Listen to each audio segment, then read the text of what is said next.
Hello students, नया रास्ता के इस 21वें अध्याय में बताया गया है कि आज मीनू को नीलिमा के घर जाना था, परंतु आज वह कुछ उदास सी थी। उसके मस्तिष्क में एक अजीब सी परेशानी थी जिससे आज तक वह इससे इतनी घृणा करती थी। उसी के लिए आज परेशान थी। घृणा किससे करती थी? अमित से करती थी। हॉस्टल पहुंचने पर उसने सब कुछ अपना सामान इकट्ठा किया और उसका दिल नहीं रख रहा था। वह मीरापुर चल दी। अपने घर पहुंची।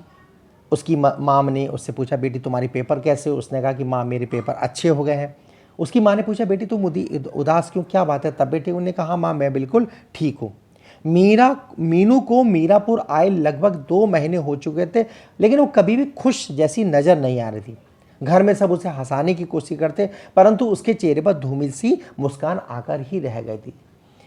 उसकी उदासी माँ से देखी नहीं गई। एक दिन उन्होंने मीनू से पूछी, क्या मीनू क्या बात है, 2 महीने की तुम्हारी छुट्टी निकल गई लेकिन फिर भी तुम खुश नज़र नहीं आ रही हो, क्या कारण है? उसने माँ से कहा, माँ कोई बात नहीं है। उन्होंने कहा, देखो बेटी मुझे बताओ, तुम मुझे अपनी परेशानी नहीं बताओगी तो किसको बताओगी? एक माँ होने के साथ मैं तुम्हारी मित्र भी हूँ।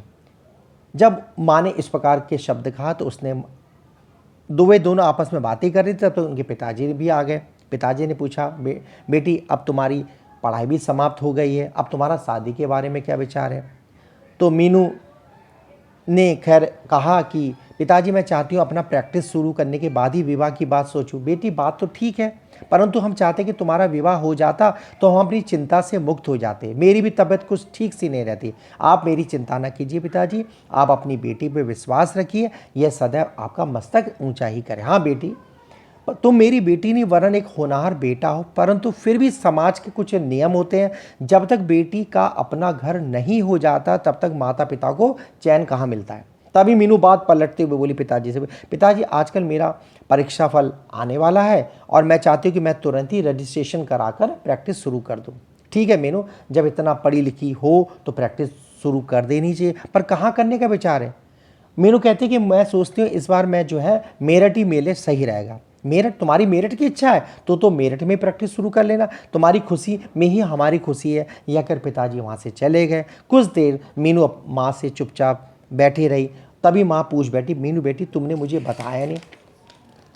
तब मीनू अपनी माँ को कहती है, माँ वो जो अमित थे जो कुछ 3 साल पहले हमारे घर आए थे, उनका एक्सीडेंट हो गया। उन्होंने कहा, अच्छा वो जो मायराम जी के बेटे थे उनका एक्सीडेंट हो गया? अरे उनकी तो शादी कहीं पक्की हो गई थी। उन्होंने कहा, हाँ पक्की तो हो गई थी, परंतु शादी नहीं हो पाई क्योंकि उनका रिश्ता टूट गया था। अरे तो ये बात, मीनू की माँ कहती है, तो ये बात किसने बताई?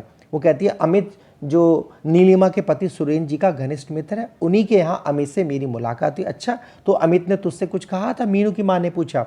नहीं माँ, नीलिमा के घर तो अमित से मेरी बात ही नहीं हुई।